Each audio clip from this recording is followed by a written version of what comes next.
Sa pagbubukas ng interview, ramdam agad ang tensyon sa studio habang binati ni Tito Boy si AJ Revol.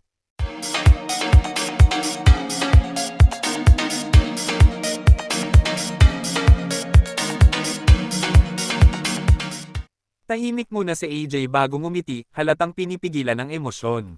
Sinabi ni Tito Boy na bibigyan niya ng espasyo si AJ upang sabihin ang kanyang panig at marinig ng walang paghusga. Dito nagsimula ang pagbigat ng dibdib ni AJ, na tila matagal nang gustong magsalita. Nang tanungin siya tungkol sa mga kontrobersyang kinakaharap, dahan-dahang huminga si AJ bago naglahad.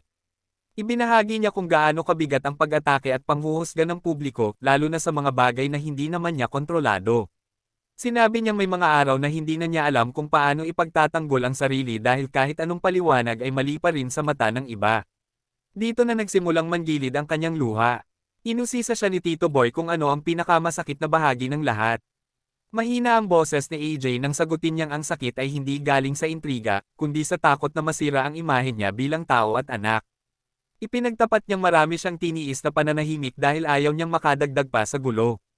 Napayuko si AJ at tuluyang bumagsak ang luha, dahilan para si Tito Boy ay sandaling manahimik at hayaan siyang makapaglabas ng hinanakit.